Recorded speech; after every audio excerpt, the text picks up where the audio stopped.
I accidentally called the drawing that my company's owner's daughter made something that a 3-year-old could have drawn during our company's quarterly retreat, and within a minute I was fired. This happened on Friday. I've been drowning my sorrows all weekend, dreading the fact I have to start looking for a new job. Explaining why I got fired from my old job is going to be fun. I'm typing it up here to try and organize my thoughts in my head, because right now, it's all a mess.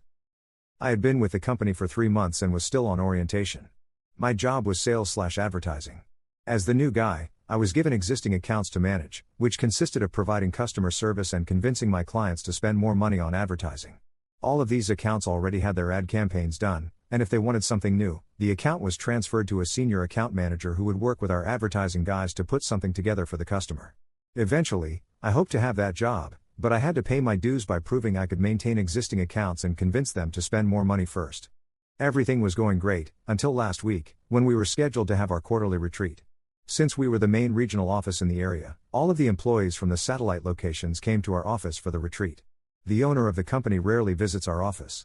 He's been overseeing the setup of a new satellite office for the last year, according to my coworkers. But, he was there for the retreat, as was his disabled daughter, Amy. Not her real name, for the sake of privacy. One of my coworkers told me Amy works at one of the satellite offices and I probably wouldn't have much interaction with her, but I should be nice. That seemed like a no-brainer. I'm nice to everyone, regardless. I won't claim to be an expert on Amy's disability, but it seemed like she had childlike mannerisms and struggled with expressing herself. She also had some problem with motor skills. I'll describe the only interaction I had with her prior to the incident. I went to refill my coffee and Amy was in front of me, getting her coffee. I watched her struggle with getting condiments added and putting the lid on, so I politely asked if she needed any help. She thanked me, said she did, and let me finish making it. While I was making it, she said she hated coffee, but her dad made her drink it because she had to, in a loud voice, always alert. I smiled, said that was definitely important, and handed her the cup. She thanked me again and went back to the office her dad was using, where she had been most of the day. I felt like I had been a good Samaritan and went on my way. Most of the retreat is team-building exercises. Prior to the incident, Amy only participated in the puzzle race, where groups put puzzles together without the box art to see which team can finish faster. Amy wasn't in my group, so I didn't have any interaction with her there. Neither of our teams won. The big event, and the one that everyone seemed the most excited for, was the last activity of the day. Our boss gave us a list of potential clients. We were supposed to select 3 as a group, and put together something to attract the customer. We were told we would be judged on our creativity. My group explained that we could do pictures, slogans, jingles, whatever we wanted. Each person expected to work on one individually, then work with their group to polish it up before it was presented to everyone. It was kind of a big deal because at previous retreats, there would be clients on the list the owner was already close to bringing on board, and if you impress the owner, you might just land that account. I went with a jingle, rhymed a few words, and recorded it. It was silly but fit the brand. My group gave me some pointers, we made some improvements, and I recorded the final product for submission. I helped my team with their projects until it was time to turn everything in. After everything was turned in, we gathered in the big conference room to critique each other. The owner went through them one by one. If it was a picture or a storyboard, he'd put it up, read it, and we'd make comments. Good or bad. There were some that were great which drew a lot of compliments, and some that were really bad, which we laughed about as a group. You could tell the senior account managers didn't care much about the exercise or put much effort into their pitches. Nobody seemed to get upset or offended, regardless of the feedback. When my jingle was played, it got a lot of comments, not all of them good, and I took the feedback with a smile. After getting my feedback, I felt a little more comfortable about sharing my thoughts on other presentations. I gave what I thought was valuable feedback to a few products, laughed at a couple others, and then a rather crude drawing was put up for the exact same company I had chosen. I immediately joked that well, at least my jingle was better than that. Did a 3-year-old draw it? And laughed, to absolute silence. I was really confused because plenty of people had made jokes and everyone laughed. Instead, a few people looked at me like I was disgusting and the owner said, well, if you don't have anything nice to say, keep it yourself, maybe? Then my boss scooted down to where I was sitting and told me I needed to go to my desk. Now, I noticed as I was gathering my things that the owner's daughter was red-faced and starting to tear up. The team-building exercise was over for me. I went back to my desk and it began to sink in that the drawing must have been drawn by the owner's daughter. There was no warning or anything. The owner didn't reveal who put together what we were looking at until after a few critiques. Maybe I should have known? Everyone was joking and having fun up to that point. Someone else had a pretty bad drawing that got laughed at. Either way, I felt awful. As soon as the event was over, I approached my boss to apologize. He told me to wait for him in his office. Long story short, I was fired. My boss said since I was still on orientation, he had decided I wasn't a good fit for the company, so it was better to let me go now. He didn't outright say I was being fired for making fun of her drawing, but that's literally the only thing that I've ever gotten in trouble for. My work, up until that point, had been praised. I didn't get much time to process it because my boss had already called security, who showed up fairly quickly, and escorted me to my desk to gather my things before escorting me out of the building. An hour later, I got a call from one of my former teammates, who asked if I wanted to join the team for a drink one last time. They needed it after the retreat, and felt bad that they didn't warn me. I wasn't feeling up for it, but I wanted to try and make sense of the whole situation, so I went to the bar. In the back of my mind, I was thinking that since I'm about to start looking for a new job, a few references from former coworkers wouldn't be bad since I definitely won't be getting one from my boss or the owner of the company after everything that happened. The team explained that Amy comes to all of these retreats, and she always does some crude drawing like that. Everyone just sort of knows to say nice things about it, and move on. One of my teammates said that once you've seen one of her drawings, you know what to look for. Well, I didn't, and nobody warned me. I started to get pretty upset that this was a known thing and everyone knew but me, but what could I do? I had already messed up and it cost me my job. The team also shared more about Amy. Apparently she works at one of the satellite offices but doesn't really do anything. The people in charge of the office try to come up with stuff for her to do because she gets upset when she's bored.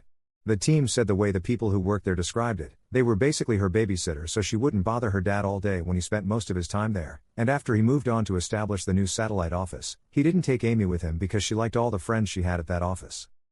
They also said that her dad had harassed a few single guys at the office to take her on dates, which seemed pretty damn HR inappropriate, but he does own the company. My team said Amy desperately wants a boyfriend and wants to get married, which she talks about all the time. The consensus seemed to be that there's no way she actually understands how relationships or marriage works, and her dad probably put this idea in her head to begin with. One of my teammates did joke that it wasn't a bad deal, because whoever married her would inherit the company since she is the old man's only kid. I wasn't really in the mood for jokes at that point after losing my job over one, so I told them I needed to go. The only good thing is my former team members did say they would gladly give me a reference if I needed it, since they felt so bad about not telling me about the Amy situation to begin with. Oh, and the cherry on top? Amy sent me a Facebook friend request over the weekend. I haven't accepted it. I already upset her and it cost me my job. Part of me wants to accept it, apologize, and block her, but I'm not sure I'm ready for that either. I'm going to take a few days to get myself together and then get my resume out there. Edit. After reading all of the replies, including quite a few DMs, and talking with a close friend, I've decided that I'm going to accept the friend request. I'll do an update if there's any sort of conversation. I plan to open with an apology. If she replies, great. If she doesn't, then at least I will have a clear conscience knowing I've done the right thing. Update. First of all, thank you to everyone who made me laugh. The first time someone joked about me accepting the friend request, marrying Amy, and taking my revenge by inheriting the company made me uncomfortable. By the third time I saw it mentioned, I couldn't help but laugh. A lot of you gave me good advice. I appreciate those who talked about legal action and what options I had. Unfortunately, I was still on orientation with my company, which is like a probationary period. During that time, they can let me go for any reason. They could fire me for wearing the wrong color socks if they wanted. I had to sign an agreement to get employed which stated I understood this. There's literally nothing I can do, legally. At the end of the day, I decided to go have some drinks with a good friend, talk things out, and see what he would do. Dave's been my best friend since we were in elementary school. We've probably spent more time together than some actual brothers.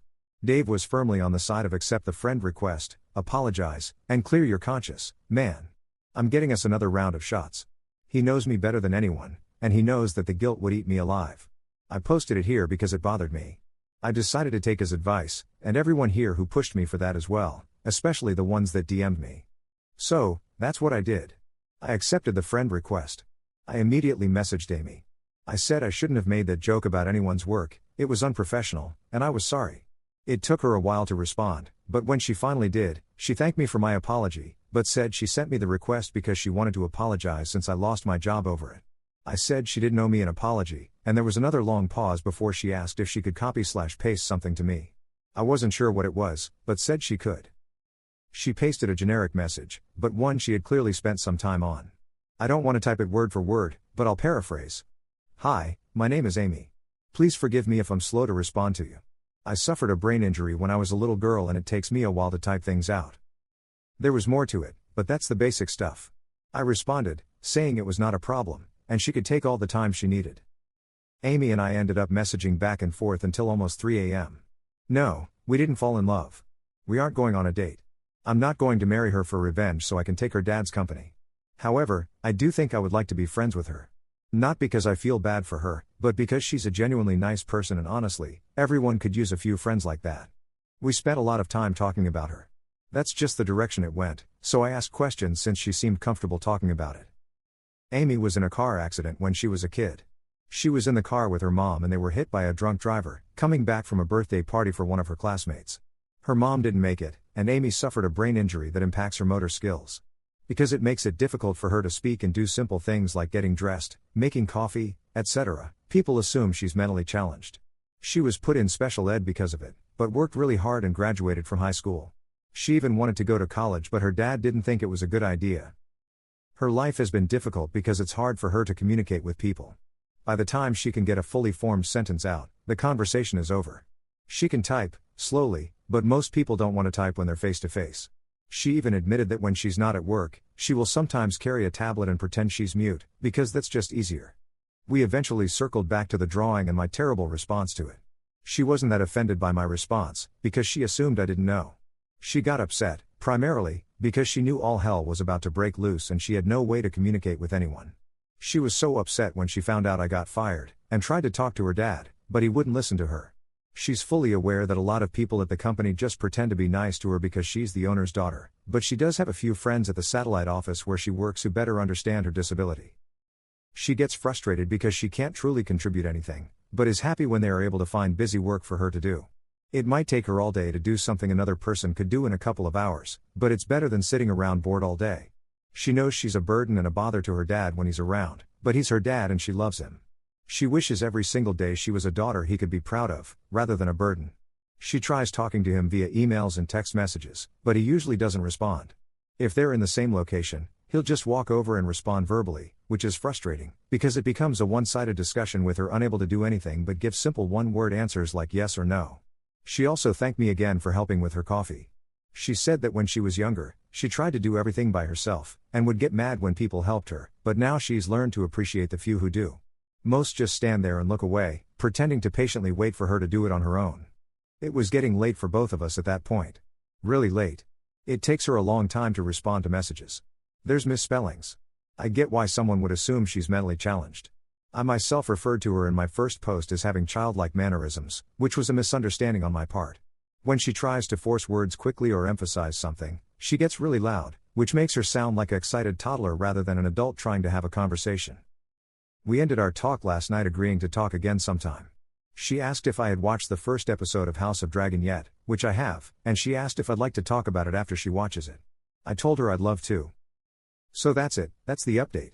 Sorry to those who expected me to steal her dad's company. I'm definitely not doing that. Talking to Amy did make me feel a lot better though. I don't know how I'm going to handle the whole firing thing at my next interview, but a few of you suggested I just leave a gap on my resume, and I may just do that. I doubt there will be any future updates, but at least this has a happier ending than my first post. Commenter. Wonderful update, thank you. It breaks my heart to hear how Amy's dad treats her. He doesn't even care to listen to, understand and get to know his own daughter. Seems to me like he disrespects and belittles her. I mean, how dare he stop her from going to college? Ugh, he is essentially discriminating his own kid due to her disability. It makes me real sad and mad. OP, the college thing honestly pissed me off. Especially now when she could essentially just do it online if she needed to.